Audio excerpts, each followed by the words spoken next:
로이교회 새벽기도에 시작하겠습니다. 찬송가 393장입니다. 오신실 하신주. 오신실 하신주 내 아버지여, 늘 함께 계시니 두려움없네.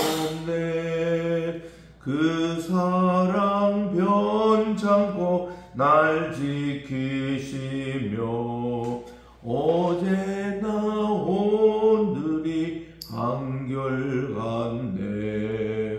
오신실하신 주, 오신실하신 주, 날마다 자비를 베푸시며 일용할 모든 것 내려주시니 오신실하신 주, 나의 구주. 봄철과 또 여름, 가을과 겨울, 해와 달 별들도 다 주의 것, 만물이 주 영광 드러내도다. 신실한 주 사랑 나타내네. 오신실하신 주, 오신실하신 주, 날마다 자비를 베푸시며 일용할 모든 것 내려주시니 오신실하신 주, 나의 구주. 내 죄를 사하여 안위하시고 주친이 오셔서 인도하네. 오늘의 힘되고 내일의 소망, 주만이 만복을 내리시네.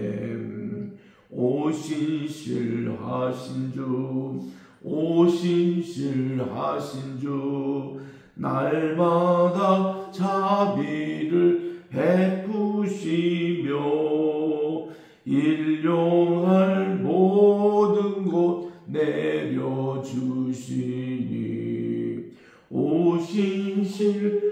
오신실하신 주, 나의 구주. 기도하겠습니다. 하나님의 은혜와 사랑을 진심으로 감사드립니다. 지난 간밤에도 주께서 지켜주시고 이번 한 주간도 또 필리핀 마닐라에서 또 이렇게 하나님의 말씀을 증거하며 새벽 예단을 지키게 하심을 감사드립니다.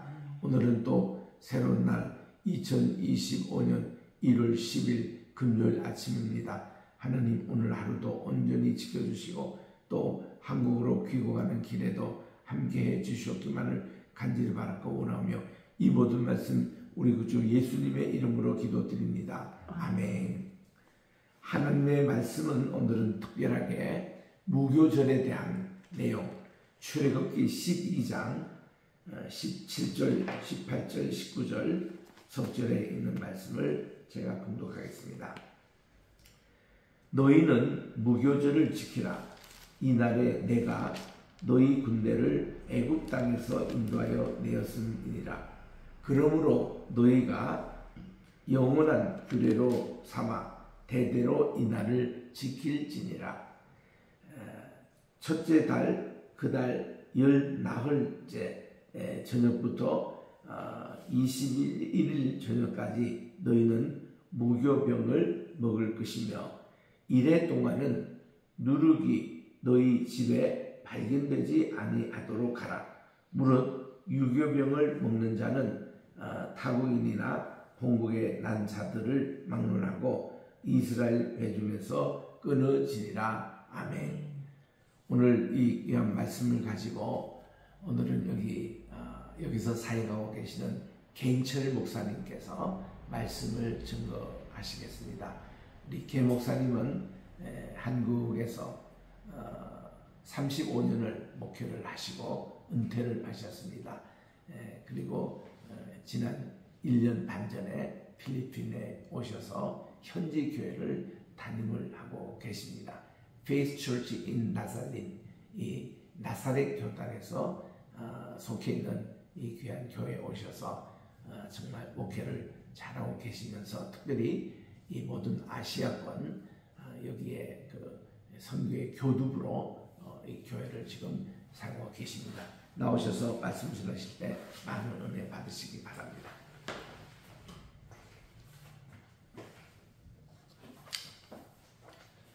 안녕하세요. 개인철 선교사입니다. 이렇게 이 아침에 하나님 은혜로 뵐 수 있게 돼서 진심으로 감사드리고요. 또 기쁩니다. 잠깐 우리가 이 새벽에 나눌 말씀은 무교절을 지키면서 살자, 무교절을 지키자라는 제목으로 짧은 시간 말씀을 나누도록 그렇게 하겠습니다. 하나님께서 이스라엘 백성들을 애굽에서 출애굽을 시키실 때 바로 이제 앞에서 10가지 재앙을 애굽에다가 내리시게 됩니다. 그런데 이제 그 9가지 재앙은 이스라엘 백성들에게는 어떤 요구사항이 하나도 없었습니다. 하나님이 애굽에다가 어떻게 보면 이스라엘 백성과 상관없는 것처럼 여겨질 정도로 애굽에다가만 이렇게 요구되어졌던 재앙이었습니다. 그런데 마지막 10번째 재앙은 이스라엘 백성들에게 아주 귀한 요구가 이제 주어지게 되죠. 그것은 이스라엘 백성들에게 믿음을 요구하는 것이었고 또 그들에게 하나님의 은혜가 무엇인지를 분명하게 알게 하시고자 하시는 하나님의 그 뜨거운 마음이 함께 전해졌던 그런 재앙이죠. 우리가 잘 아는 것처럼 6월절이라고 하는 그 은혜가 바로 거기에 있습니다. 양의 피를 바른 집을 죽음의 사자가 넘어가는, 그래서 이 복음은 이 이스라엘 모든 백성들에게 하나님이 말씀하셨고 그들이 이것을 듣고 그대로 순종하느냐 안 하느냐 굉장히 중요한 선택이 있고 또 결단이고 또 그것으로 인하여서 주어진 하나님의 은혜를 경험하게 하는 것이었습니다.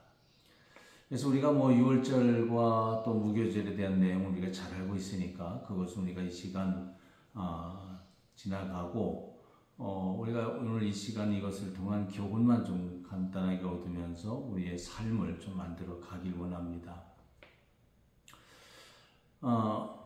이 말씀을 보게 되면은 6월절이 시작이 되고 난 이후에 7일 동안 무교병을 먹어라 이렇게 말씀하고 있습니다.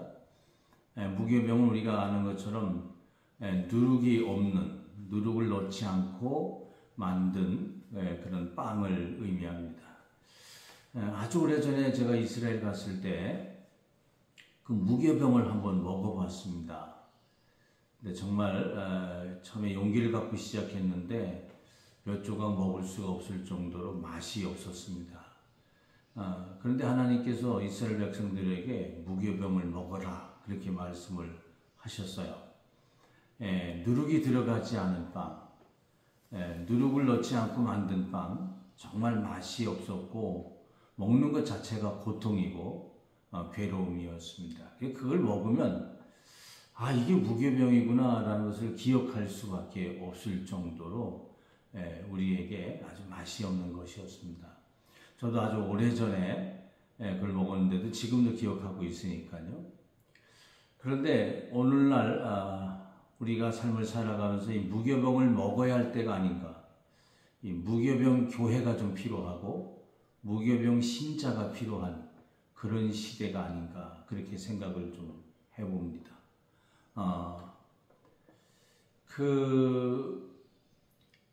무교병, 이 예수님께서도 말씀하시기를 누룩을 조심하라. 바리새인과 사두개인들의 누룩을 주의하라. 그렇게 말씀을 하셨어요. 신명기 또 6장에서도 말씀하기를 이 누룩 없는 빵을 이 고난의 빵이다라고, 고난의 떡이다라고 이렇게 말씀을 하셨습니다. 자, 주님께서도 이 주의하라, 바리새인과 사두개인의 교훈을 주의하라, 그것이 곧 누룩이다, 이렇게 말씀을 하셨는데, 오늘 우리가 함께 살아가고 있는 이 세상에는 정말 누룩이 너무 많은 것 같습니다. 그릇된 교훈과 사상들, 또 잘못된 성경 해석, 적용, 이러한 것들이 너무 많습니다. 그래서 오늘날 많은 교회가 누룩이 섞인 복음, 누룩이 섞인 빵을 증거하기도 하고 또 그것을 먹기도 하고, 오늘날 그리스도인들이 말씀, 오직 흥과 티가 없는 이 생명의 말씀만 먹어야 되는데, 무교병이죠. 그것만 먹어야 되는데 이 세상적인 모든 것과 뒤섞여져 버린 그런 이 복음도 아니고, 그렇다고 복음이라고 말할 수 없는 그러한 것들을 먹고 그렇게 살아가고 있고, 또 신앙의 모습에 있어서도 정말 복음적인 모습인 것처럼 보이지만 실질적으로는 누룩이 섞인 그런 유교병처럼 이 세속적인 것들, 이 악한 것들과 같이 뒤섞여 가지고 있는 그런 모습들을 보게 됩니다. 생각에도 이 정말 깨끗한 오직 말씀으로만 되어진 생각이 아니라 이 세상의 것들과 적당히 섞여져 있는 모습들, 또 언어에도 그렇고 또 마음에도 그렇고 행동에도 그렇고, 정말 그 무교병처럼 순수한 복음, 오직 말씀, 하나님이 기뻐하신 뜻에 의해서 하는 것이 아니라 이 모든 세상의 것들과 막 뒤섞여 가지고 복음이 아닌데 복음이라고 말하고, 참된 교회의 모습이 아닌데 이게 참된 교회라고 말하고, 이게 진정한 하나님의 뜻이 아닌데 진정한 뜻이라고 외치는 모습들, 또 스스로 속으면서 살아가고 있는 모습들을 볼 수가 있습니다. 이제 우리가 주님이 원하시는 뜻, 주님이 말씀하시는 것, 무교병을 먹으면서 우리가 7일 동안 좀 지내야 되지 않을까. 7일이라고 하는 것은 우리가 잘 아는 것처럼 7의 숫자가 의미하는 것은 사실 완전을 얘기하고 온전함을 이야기하는데, 그것은 우리가 처음부터 끝까지 전체를 이야기한다고도 볼 수 있겠죠. 그러므로 우리의 일생 자체가 무교병을 먹는 것과 같은 삶이 될 수 있어야 되겠습니다. 한번 우리 자신을 한번 돌아봤으면 좋겠습니다. 나는 오늘날 하나님 말씀하신 대로 유교병을 먹으면서 살아가는 유교병 삶인가, 무교절을 지키는 삶인가 한번 돌아보면서 하나님 앞에서 나는 과연 이 누룩이 섞인 삶을 살고 있는가 아닌가, 좀 더 냉정하게 그리고 말씀에 비추어서 한번 자신을 돌아보면서 이 하루를 시작하고 우리에게 남겨진 우리의 생애를 살아서 정말 주님 앞에 섰을 때 거룩하고 흠이 없는 자가 될 수 있었으면 좋겠습니다. 아멘. 정말 우리에게 필요한 것 무엇이라고 생각하십니까? 말씀으로 돌아가는 것입니다. 아멘. 오늘날 교회도 강단이 말씀으로 다시 회복이 되어져야 하고, 성도들의 신앙도 연수만 자랑할 것이 아니라 말씀으로 돌아가서 말씀대로 사는 그러한 삶을 회복되어져야 할 것입니다. 무교병을 먹는 삶, 무교절을 지키며 살아가는 삶, 그런 삶이 오늘 주 안에서, 말씀 안에서 시작될 수 있기를 주님의 이름으로 축원합니다. 기도하겠습니다. 하나님, 오늘 이 시대를 바라보면서 또 우리 자신을 돌아보면서 우리의 모습이 어떠한가를 주님 앞에서 생각해 봅니다. 과연 나는 주님이 보실 때 거룩하고 흠이 없는 것인지, 아니면 정말 더럽고 흠이 많아 주님 앞에 악한 자라 책망받을 수밖에 없는 모습인지를 돌아볼 수 있는 저희가 되게 하여 주시옵소서. 아멘. 주님께서 바리새인과 사두개인들의 누룩을 주의하라 말씀하셨는데, 오늘 우리 안에 나의 신앙과 삶 속에 바리새인과 사두개인들의 교훈 같은 세상 그 모든 악한 사상과 더불어서 내 안에 들어와 있는 것을 고백하지 않을 수가 없습니다. 하나님의 말씀을 따라서 세상을 보고 하나님의 말씀을 따라서 모든 것을 분별하고 하나님 말씀을 따라서 마음을 품고 말을 하며 행함이 있어야 하는데, 오늘 우리는 그릇된 사상과 그릇된 세계관과 그릇된 세상의 많은 문화와 이러한 저러한 것들을 가지고 말씀을 보는 경우가 많고, 그것에 섞여서 살아가는 우리의 삶의 순간이 너무도 많습니다. 하나님, 이 시간 그렇게 살았던 우리의 삶을 회개하며 돌이키기를 원합니다. 다시 한번 우리가 무교절을 지키는 인생, 무교절 인생, 무교절 신앙, 무교절 삶, 무교절 언어, 무교절 마음을 품고 살아갈 수 있기를 간절히 원합니다. 아멘. 우리 안에 들어와 있는 그릇된 누룩들을 제거해내고 하나님의 거룩한 말씀, 온전하며 순수하며 정말 맑은 그 말씀만을 우리가 가지고 우리의 모든 언행심사를 이루며 살아가도록 축복하여 주시옵소서. 아멘. 오늘 이렇게 삶을 시작합니다. 우리의 삶의 이 하루를 마치고 우리의 인생을 마치는 날까지 오직 무교병을 먹는 무교절을 지키는 거룩하고 또 거룩한 삶을 이루도록 인도하여 주옵소서. 아멘. 감사하고 우리 구주 예수님 귀하신 이름으로 기도하옵나이다. 아멘. 아멘. 목사님 앉으셔서 예. 좀 일찍 끝나셔가지고 저 인터뷰식으로 하겠습니다. 이 화면이 왜 꺼졌네요? 이거를 저기 목사님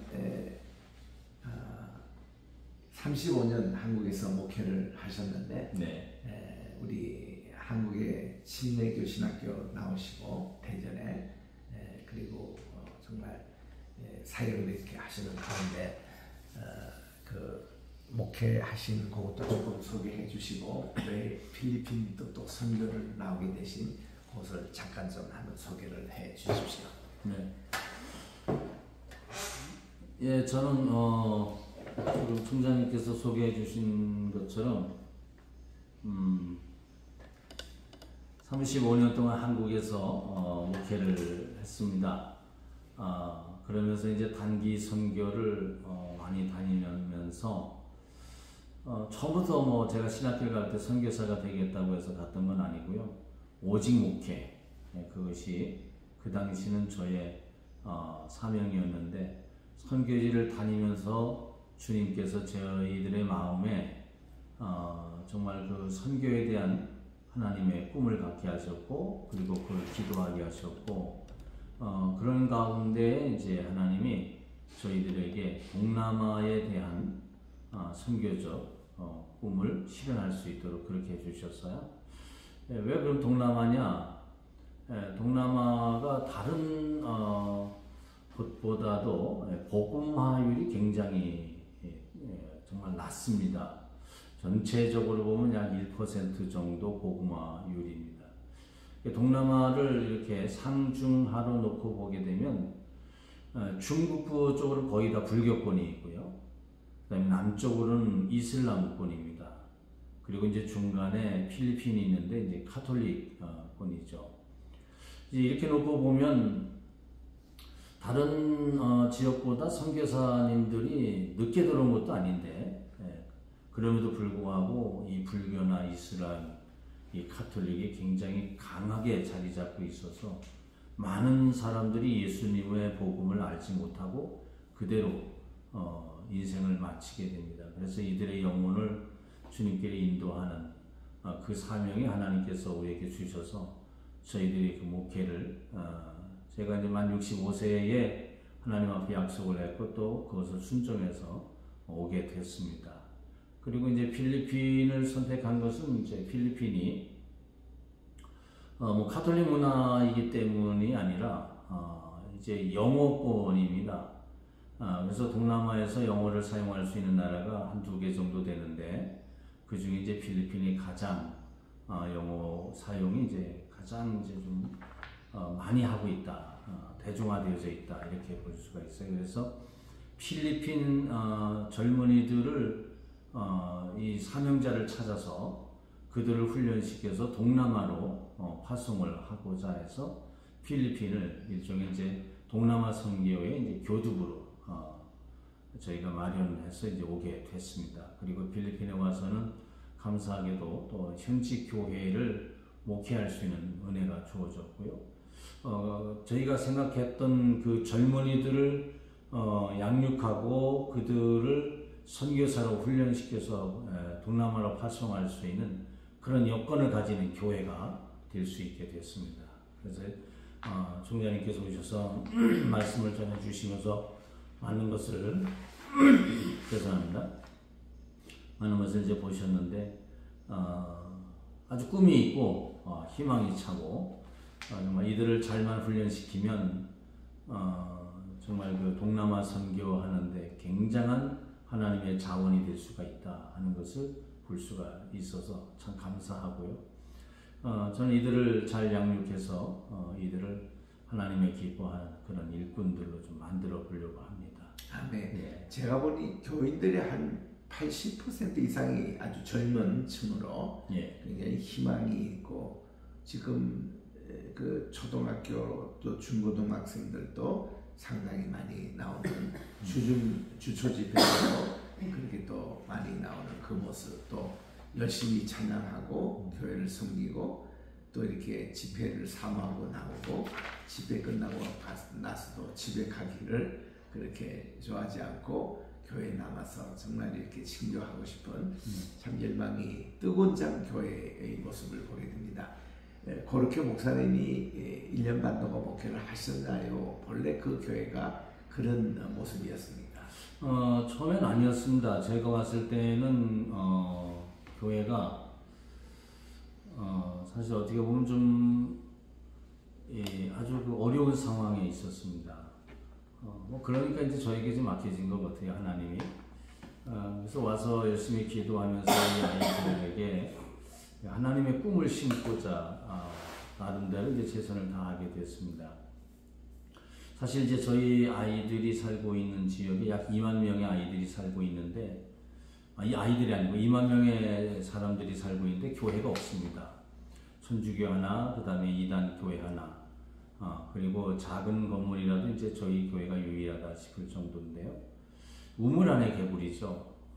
그런데 이 아이들이 예수님을 믿으면서 소망을 갖게 되고, 그리고 이제 저희 교회에 나오면서 하나님의 꿈을 꾸는 사람들이 됐어요. 그래서 이 아이들에게 하나님의 나라, 하나님의 세계가 어떠한 것인지를 이제 가르쳐주고 도전하게 하고, 그리고 이제 그렇게 이끌어가는 이제 과정 속에 있습니다. 그러다 보니까 아이들이 아주 우리 옛날에 학교 다니면서 교회 생활했을 때 모습, 그 모습들을 지금 우리 아이들이 갖고 있게 됐습니다. 네, 이번 2월 말이 교회 설립한 지 25주년 된다고 했던가요? 26주년입니다. 26주년. 예. 네, 그렇게 올 동안에 그동안 여기 나사렛 교단에서 설립을 했고 이 네. 교회당은 한국 선교사님이 지었다고 하셨나요? 예, 한국 선교사님이 아주 오래전에 이 교회 건물을 이렇게 지어 주셨다고 그렇게 말합니다. 그동안 이제 여러 목회자가 이렇게 거치는 가운데 교회가 또 어려움도 많았고 목사님이 부임하실 때만 해도 교회가 그렇게 뭐 예배라든가 선교라든가 성경 공부라든가 안정적이지 못한 그런 모습을 만나셔서 1년 반 만에 이렇게 참 성장하는 모습으로 바꿔놓으셨는데 너무 참 귀한 일이고, 목사님은 이제 여기 하나의 아시아 선교의 교두보로 삼아서 여기서 이제 기르고 훈련한 분들을 다 이렇게 파송하는 이런 이제 그걸 맡으셨습니다. 이 필리핀을 위시로 몇 나라 정도 이렇게 다니시면서 선교를 그동안 하셨나요? 네, 저는 이제 그 필리핀을 비롯해서 말레이시아 등 이제 아시아권의 이제 몇 개 나라를 지금 다니면서 복음을 이렇게 전하고, 또 특히 이제 현지 교회 목회자들을 이제 바르게 세워야 그들이 교회를 바르게 세우고 성도를 바르게 세울 수 있다라는 생각을 가지고 지도자에게 그 신학 교육을 시키는 일들을 많이 하고, 또 이제 교회 집회를 하면서 그렇게 이제 동남아 선교를 그동안 해왔습니다. 근데 이제는 좀 더 그들 안 속에 들어가서 복음을 전할 필요성이 있다라는 생각을 하게 되면서 저희가 왔듯이 저희 같은 선교사들 이들을 이제 좀 훈련시켜서 보낼 필요가 있다는 생각을 하게 돼서 이들과 이제 함께하게 됐습니다. 예, 저하고는 이제 우리 말레이시아 선교 2분이나 지금 그동안 했거든요. 예. 그래서 말레이시아 가서 그것도 역시 신학교 섬기는 사역을 하고, 또 이 지방 거기 로컬 처치에 가서 교회 집회도 인도하고 이랬던 우리 선교를 말레이시아에서는 2분 했고, 그 외에 뭐 목사님이 인도네시아, 또 싱가포르, 이 태국, 하여튼 이 동남아 선교 이쪽으로 가시면 앞으로 또 가게 될 나라가 인도며 스리랑카 이런 나라들이 이렇게 있는데, 여기 우리 필리핀에 와 보니까 어저께 우리가 갔던 지역도 그게 우리 이성원 목사님, 우리 그 개센반에 지금 세계 선교회 대표로 계시는 목사님이 그게 지금 본부를 잡고 선교를 하고 계시더라고요. 그래서 여기 필리핀에 지금 우리 2분이 지금 오셔서 시작했던 우리 개세만의 세계 선교회인데, 아마 이제 앞으로 점점 이렇게 발전이 돼서 여러 나라에 또 많은 교회도 세우고 또 이렇게 했는데, 곧 미얀마도 한번 갔다 오셔야죠. 미얀마. 예, 미얀마도 멀지 않아서 갔다 올 예정입니다. 그래서 미얀마에도 복음을 어떻게 하면 좀 더 전할 것인가 가서 보고, 또 그곳 현지 선교사님과 많은 이야기를 나누면서 미얀마 선교에 대한 계획도 좀 세울 생각입니다. 네. 그리고 이 필리핀에 와 보시면 알지만 오키나와가 여기서 1시간 반밖에 들리지 않습니다. 그렇죠. 그리고 여기서 뉴질랜드, 호주 가기도 가까워요. 가는 길목이기 때문에. 네. 그래서 이 교통의 요지도 상당히 가깝고, 여기 주변에 인도양뿐만 아니라 환태평양 지대까지도 선교의 교두부로 하려고 할 수 있는 게 이 마닐라인데, 이 마닐라는 이번에 또 와서 느끼는 사실, 제가 이 마닐라를 처음 온 것이 근 40년 전에 이렇게 왔을 때나 지금이나 크게 뭐 발전을 하고 있지 않습니다. 그 말은 뭔가니 40년 전만 해도 이 마닐라는 한국이 동경하는 나라였어요. 그렇게 발전됐던 나라였는데, 이번에 와서도 제가 좀 느끼는 게, 동남아 선교는 아직도 많은 우리 한국의 그 옷이라며 또 이런 가전제품이며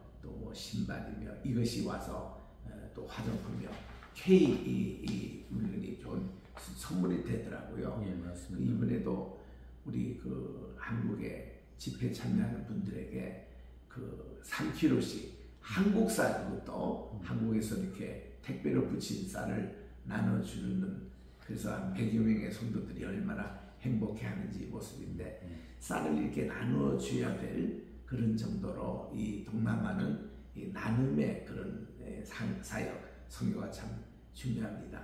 이렇게 어떻게 한국 쌀을 여기까지 이렇게 택배에서 이렇게 나눠줄 그런 생각까지 하시게 됐나요? 예, 그 필리핀은 사실 쌀 생산국이기도 합니다.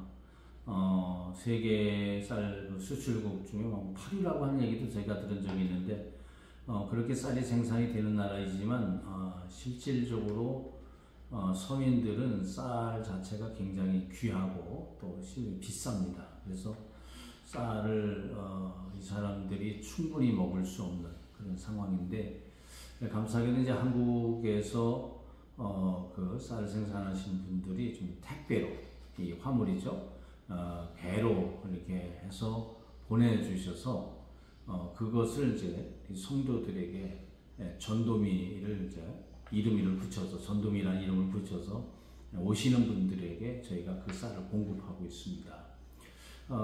모든 물품이 다 부족합니다. 총장님 말씀하신 대로 옷가지도 부족하고 다양한 생활용품들이 이제 많이 부족합니다. 물가는 비싸고요, 임금은 작고, 이런 사회 구조 때문에 어려운 사람은 계속 어려울 수밖에 없는데, 그런 것들을 이제 선교사가 작은 부분을 지금 손길들을 통해서 감당하고 있는 것이죠. 아주 굉장히 전도하는데, 그리고 성도들이 삶을 이루는데 굉장히 유용합니다. 그리고 이제 우리 그 교회의 이제 성도들의 생활을 보면 많이 어렵습니다. 예, 교회 자립이라는 것은 뭐 꿈도 꿀 수 없고요. 선교사의 최소한의 생활을 하면서 나머지 이제 사역의 보탬을 통해서 이런 일들이 이제 이루어지게 되는 거죠. 그래서 이들에게 있어서 선교사는 굉장히 지금 중요한 단비 같은 역할을 하고 있다라고도 볼 수 있고요. 아직도 필리핀에도 많은 선교사님들이 오셔야 됩니다. 제가 필리핀 전역을 다니면서 이렇게 사역을 해보면 선교사님들이 갈 곳이 너무 많고 또 필요한 것도 너무 많습니다. 기도해 주시면서 참여해 주시면 좋겠다 싶습니다. 감사합니다. 시간이 다 돼서 제가 마무리 기도하면서 오늘 새벽 기도 마치겠습니다. 하나님 아버지, 이렇게 또 부족한 점을 2025년 새벽두에 또 이 필리핀 보내주시고, 이게 마닐라 여기에 있는 귀한 교회 26년 된 이 페이스 철치 인 나자린 교회 보내주셔서 또 신년 축복성에 인도하게 해주시고, 또 우리 개인철 목사님 또 선교지를 방문하게 해주신 것 진심으로 감사를 드립니다. 하나님, 우리 이 시간에 필리핀 선교를 위해서 함께 기도하기를 원합니다.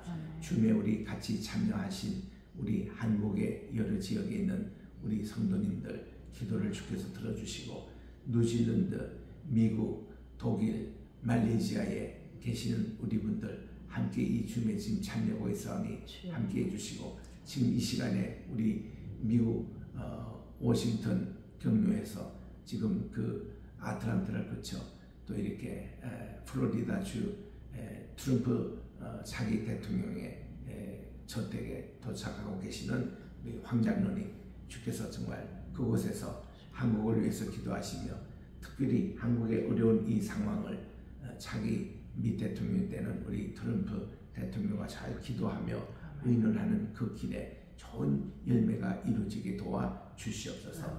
대한민국을 위해서 기도하기를 원합니다. 로이교회를 위해서 기도하기를 원합니다. 앞으로 100나라에 100개 로이교회가 세워지는 그 모든 교회를 위해서 기도합니다. 우리 겟세마네 우리 선교회 우리 위해서 기도합니다. 우리 또 아시아 교도부, 남미 교도부, 또 유럽과 아프리카의 교도부, 오세아니아주 모든 우리 이 귀한 선교회가 잘 정말 활성하게 도와주시고, 주님 오시는 데까지 복음을 전하되 정말 누룩 없는 그런 우리 무교병을 먹듯이 순수한 주님의 진리의 말씀 복음이 전해지는 우리 로이 교회 또 로이 사역이 되게 하시고, 겟세마네 세계 선교회 사역이 되게 도와 주시옵소서. 또 우리 겟세마네 신학교와 또 지금 그 동창회 또 이제 지금 방학 중에 있사오니 모든 분교들에게 함께하여 주시고, 특별히 화루에 계시는 많은 분들 하나님 아시지요. 그들의 아픈 부분, 외로운 부분 주께서 또 경제적으로 필요한 모든 부분들을 채워주시고, 오늘도 우리 주님 앞에 간절히 기도를 드릴 때에 이것이 주님의 금 향로에 담겨져 정말 주님께 상달되게 도와주시고, 또 저와 오 목사님은 이제 오후 2시 비행기로 한국으로 이제 또 귀국하는 계획이 오늘 있습니다. 모든 귀국하는 여정 외에도 함께해 주시옵소서.